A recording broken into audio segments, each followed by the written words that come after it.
Bonjour à tous, j'espère que vous allez bien.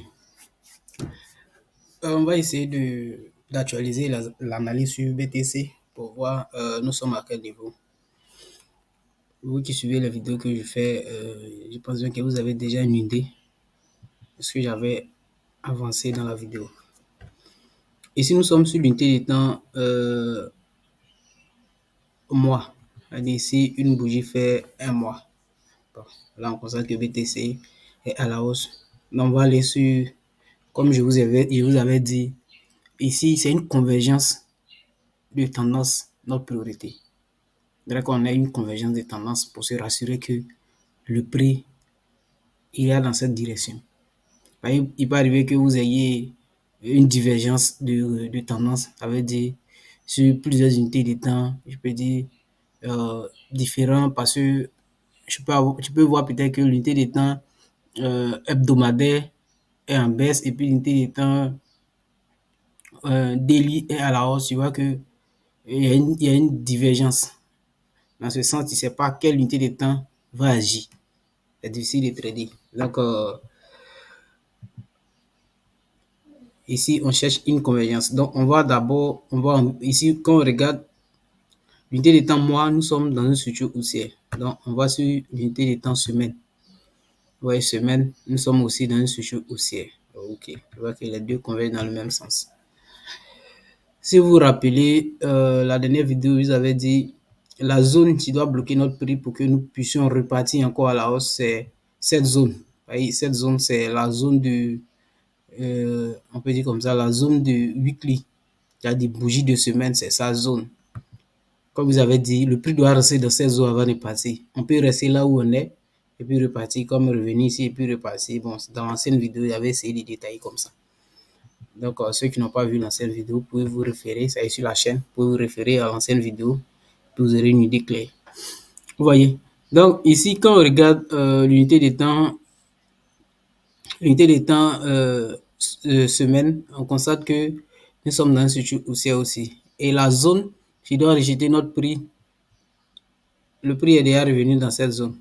Oui, ici, comme j'avais dit, le prix peut s'arrêter ici pour partir, comme on pouvait revenir ici pour partir. Maintenant, là où ça va nous intéresser, il faudrait qu'on ait une convergence de nos unités de temps.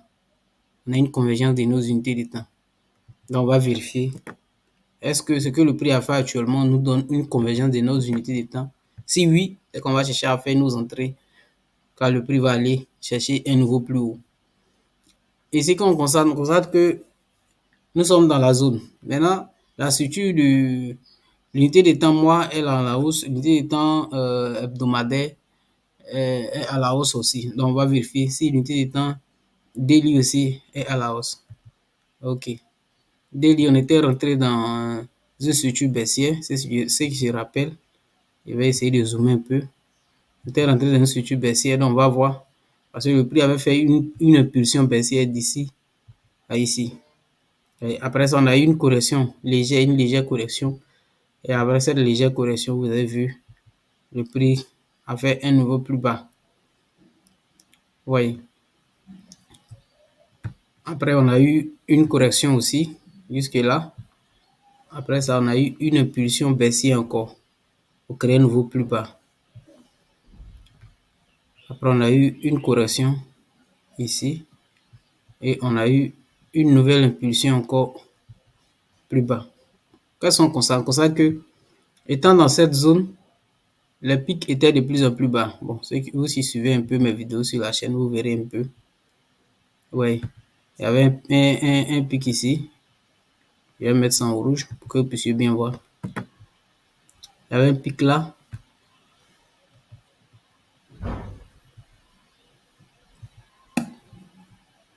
Il y avait un pic là. Et puis voilà, autre pic qui est ici. Vous voyez.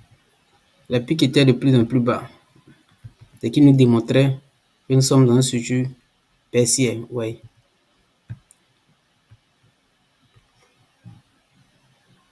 Et ici aussi. Oui. Donc, le prix a fait un nouveau plus bas. Voyez, toutefois, le prix cassait l'ancienne résistance pour aller plus bas. Oui. Le prix cassait l'ancienne résistance pour aller plus bas.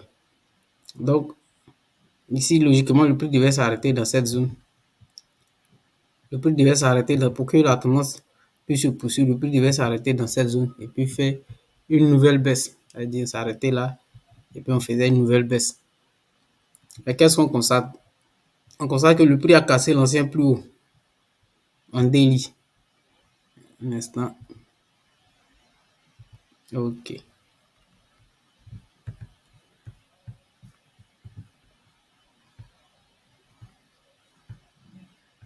Le prix a cassé l'ancien plus haut en daily.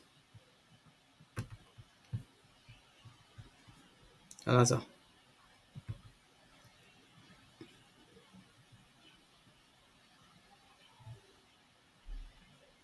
Oui. Le prix vient de passer au-dessus. Donc, c'est un signal que le prix vient nous donner. On peut essayer de chercher maintenant pour aller vers le haut. Donc, on regarde la structure du daily aussi.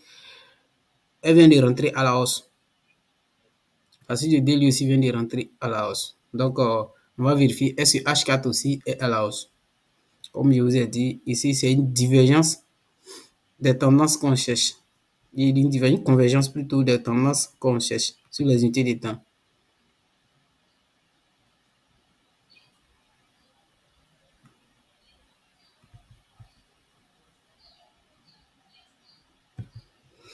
OK. Donc, on va voir H4.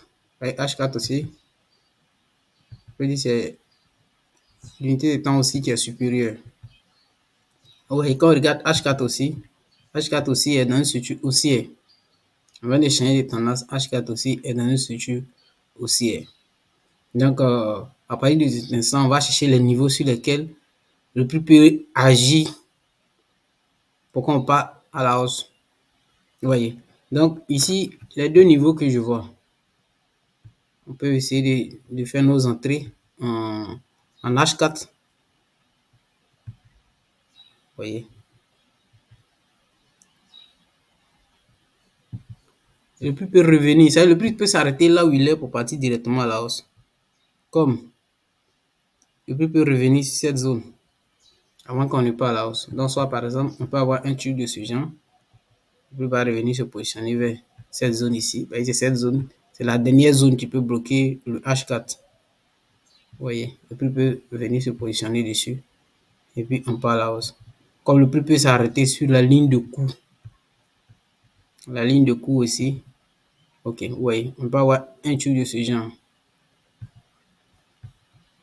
Comme le prix peut revenir se positionner là. Ici, c'est la ligne de coût, c'est une zone. C'est avec une résistance. Il y avait une résistance qui a beaucoup rejeté le prix. Dans cette résistance, le prix peut revenir tester là-dessus. Oui, le prix peut revenir ici pour tester cette résistance avant qu'on ne parte. Donc voilà les deux zones. Logiquement, si la tendance la structure, nous devons aller à la hausse. Le prix peut venir chercher ces deux zones avant de partir. Comme il peut ne même pas arriver sur les deux zones, il peut rester là où il est et puis continuer sa hausse. Mais pour des entrées encore plus précises, c'est mieux d'attendre le prix sur ces niveaux avant de rentrer. Voyez là où il est, pour quelqu'un qui fait spot, peut rentrer, mais quelqu'un qui fait futur ou bien forex, ça sera un peu difficile. D'accord, voilà un peu ce que je voulais vous montrer sur BTC. Dans BTC, c'est pour ça que nous changeons de direction. La structure, nous changeons de structure, on va entamer une structure haussière pour venir chercher son ancien ATH. Notre premier objectif doit se trouver ici, dans cette zone. Vous voyez, pour quelqu'un qui rentre ici, tu fais du forex, si tu rentres ici, tu dois chercher à prendre tes profits ici, dans les 124 000. Tu dois chercher à prendre tes profits. Et après ça, si le prix casse ce niveau, tu vas chercher à faire une nouvelle entrée. Donc, voici un peu l'actualisation sur BTC. Nous devons aller à la hausse. Et merci, à la prochaine.